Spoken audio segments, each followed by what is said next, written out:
Yan, good morning mga tropa. So ngayon, tinetesting natin yung ating wireless microphone. Ito yung tinatawag na TNW 830 wireless microphone. Mga tropa, itong microphone na ito, meron siyang sariling noise cancellation, no? Pero sa sitwasyon natin at sa gamit nating camera, which is itong DJI Osmo Action 4, or kahit yung gamit natin na front camera na DJI Osmo Action 3, meron na siyang sariling noise cancellation. Hindi ko na binuksan yung noise cancellation ng wireless microphone kasi baka magtalo lang yung noise cancellation ng DJI Osmo at saka yung noise cancellation ng microphone. Sigurado papangit yung audio nun. And sinubukan ko na rin yun. Ito yung resulta niya. Ayan, so mga tropa, ito yung ginagamit natin na microphone ngayon. Ito yung TNW na wireless microphone. Siyempre galing pa sa Lazada. Kung makikita nyo yung kulay blue na icon lang ang nakailaw, ibig sabihin nakapatay yung noise cancellation niya. So ito yung tunog niya kapag ka nakapatay yung noise cancellation. At kung makikita nyo, malapit kami sa SLEX.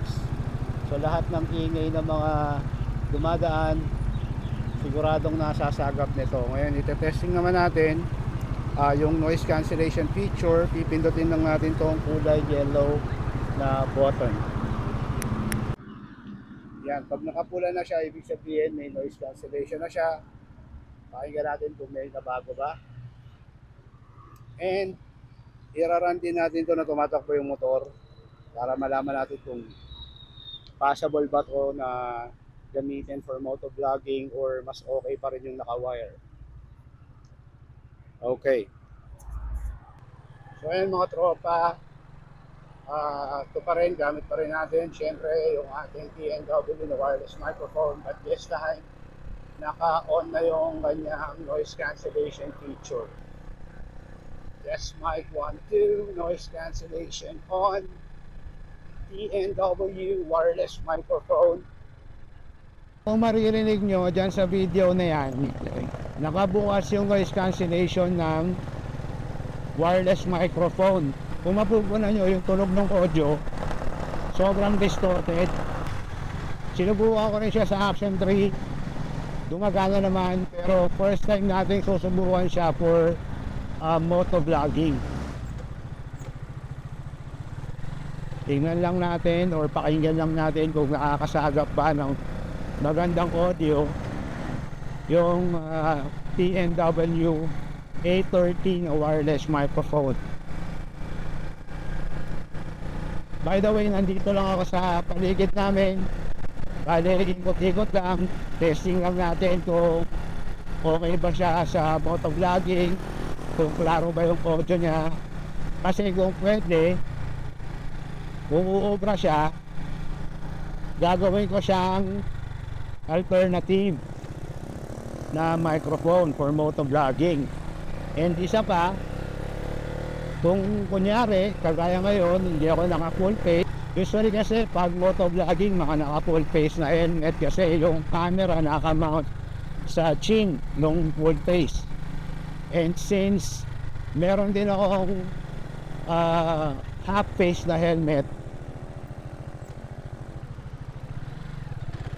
medyo hassle kasi kung gagamitin natin is yung naka-wire or yung merong cable kapag nag-vlog tayo ng naka-half face na helmet. So medyo hassle patakbohin yung cable from helmet papunta dito sa chest mount na gamit natin ngayon kasi nga naka-half face tayo. So gusto ko lang subukan para kung medyo tinatamad akong magkakabit-kabit ng mga cables ng microphone, kahit pa paano meron tayong alternative way para makapag-vlog kahit na naka half face tayo na helmet, kahit na tanto lang yung gamit natin helmet. Ayan mga tropa, so ito yung gamit natin ngayon na camera, yung ating DJI Osmo Action 4. Makikita nyo ngayon dito yung receiver ng TNW 830 wireless microphone. At kung makikita nyo dun sa ibabaw ng screen, merong kulay berde na bar.